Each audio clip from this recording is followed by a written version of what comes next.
Welcome to Rges Algebra 1.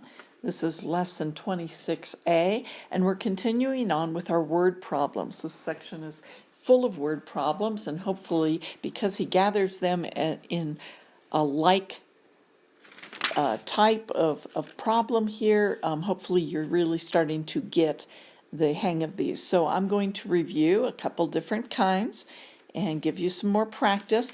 I do want you to also make sure you review all of chapter 10 before you come to class on Monday, because Wednesday we will be having our test on chapter 10. So come with any questions or anything you still feel a little uncomfortable with, and we can go over that on Monday.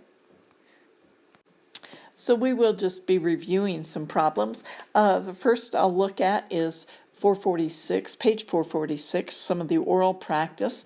It says two consecutive negative integers whose product is 20. So when you're thinking of negative integers, okay, I'm thinking of things like, okay, if I start with, let's say, on a number line, -10, the next consecutive integer would be -9, right? So let's go ahead and set up an equation for that one. Two consecutive negative integers whose product is 20. So if I'm just thinking this answer in my head, I could think, okay, what two numbers can I multiply together that are right next to each other? Well, it would be -5 and -4. So he's really just asking you to think this through and know what the answer would be. If I needed to do this by formula, okay, or by equation, there would be my first number and there would be my second number. Notice in this equation there's nothing to indicate whether they're negative or positive, but if I multiply this together, I would get 2x plus 2 equals 20. Okay, 2x equals 18. Wait a minute, I'm not doing this right. I'm sorry. There we go, that's what we need. And now we're going to just go ahead and factor that with binomial factoring. And we'll get, I want a difference, right, of 1. Positive 1. So if I had two numbers multiplied together with a difference of 1, that's where this consecutive idea comes in. And so I'll have 4 and 5, and because it's a positive one, this one will be positive and this one will be negative. Solving, I'm going to get x equals 4 or x equals -5. But I need them to be negative, so at this point, notice in the equation, I don't distinguish whether it's a positive number or a negative number. Up at the top, I only do when I'm throwing out incorrect answers. So this is my answer. That would be the x, and so x plus 1, the -4, would be the consecutive answers, or the consecutive number. Okay, so the answers are -5 and -4. Let me go ahead and illustrate another kind of problem, give you a chance to solve one here. If you'll get your book out, and on page 447, I want you to do number 6 for practice, and when you're done, go ahead and play this and see my answer. It says L is 2 years younger than M. The difference between the squares of their ages is 28. How old is each?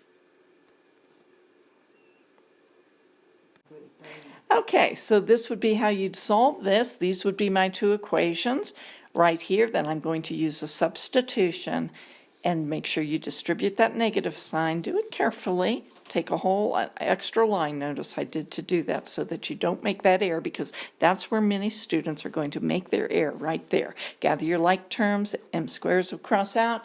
You'll first solve for M, and then, of course, take that value back in here for L equals M minus 2. We'll do another practice problem in a minute. Now let's go ahead and look at page 8, or number 18 on page 447, and it says find two consecutive negative integers. Again, with our equation, we do not need to distinguish between positive and negative. We'll just deal with our solutions and decide if they're appropriate or not. So find two consecutive negative integers. Two consecutive negative integers would be x and x plus 1 if the sum of their squares is 15, 13. So here we want a sum, the square of the first one and the square of the second one.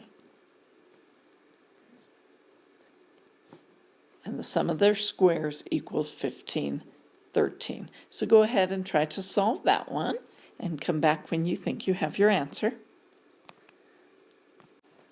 So our answer, don't forget to factor out your common factor of a 2. That will help you a lot. And then the answer will be 28 and 27.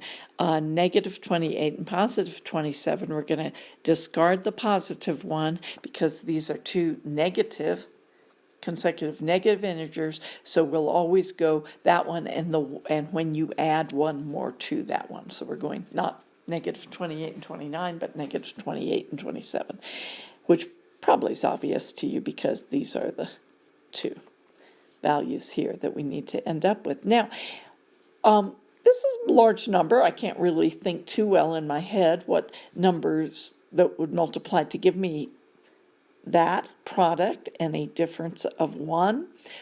But there's two ways you can do it. You can prime factor and kind of start to assess what those multipliers, or you could do the list of multipliers, 1 and 7, 56, 2, and etc. on. But you can see with numbers large like this, it would take a while to get there. And I knew that the difference was 1, so I knew it'd have to be kind of large numbers. So you could also pick up your calculator at this point and start experimenting. Okay.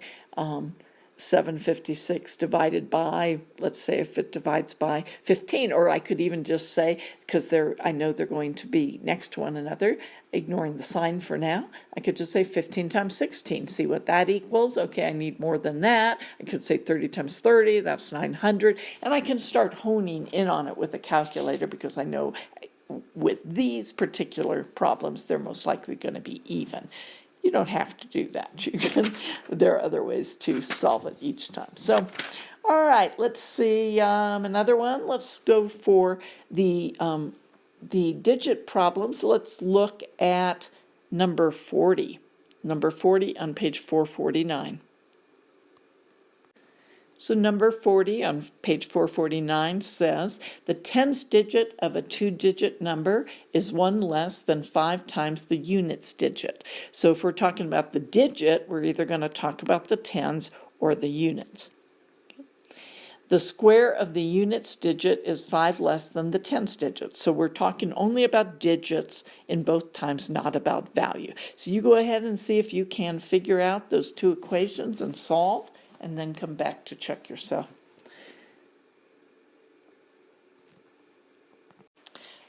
So this will be our, this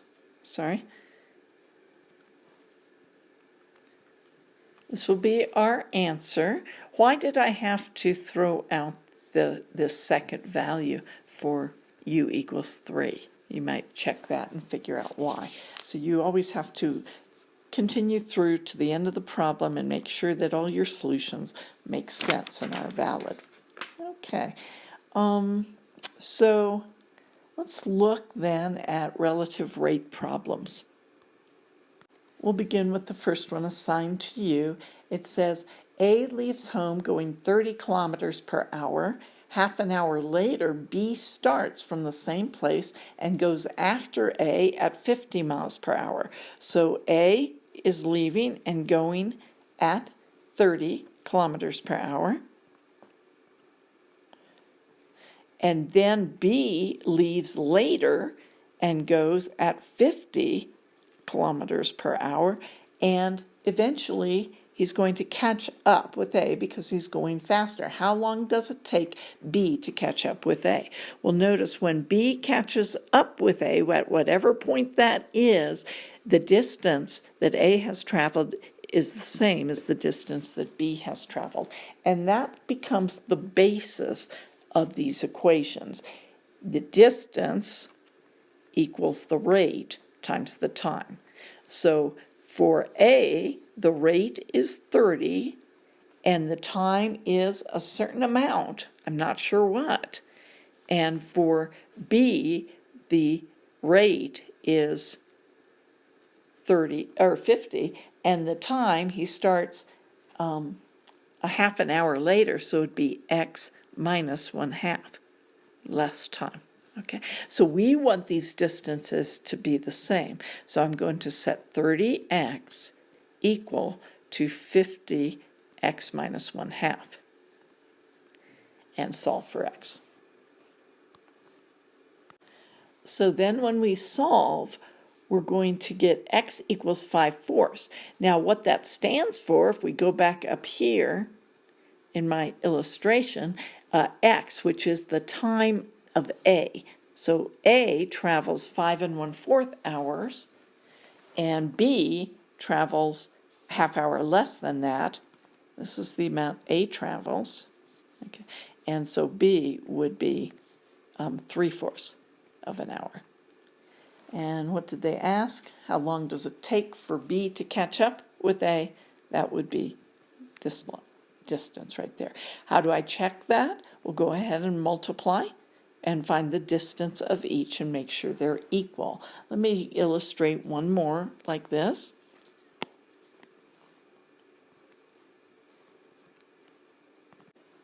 So 56 says C leaves home going 40 kilometers per hour when C is 9 kilometers from home. Then D starts after C from the same place going 58 kilometers per hour. How long does it take D to catch up with C? Now notice in this case it's not leaving later, it's leaving, well it is leaving later, but by a later time by distance, not by hours. Okay, so let's go ahead and put our equations down for that in our picture. You try to get your equation by yourself, see if you can do it. Now, when I think this one through, notice that he's going to go this distance in the same amount of time, the time's not shifting, as he's going to go this distance. Does that make sense? And so can you now put an equation together? So this should be the answer, and this was number 56. So go ahead and think that through. I'm going to let you work with some of these now on your own to try to figure out the rest. And then anything you still have trouble with when you come to class, go ahead and we'll ask together. Again, also please review all of Chapter 10, all of this factoring, the different patterns, because you will have a test on Wednesday. That test will include at least a few word problems, because we're focused so much on that this time. All right, you have a good day, and we will see you on Monday.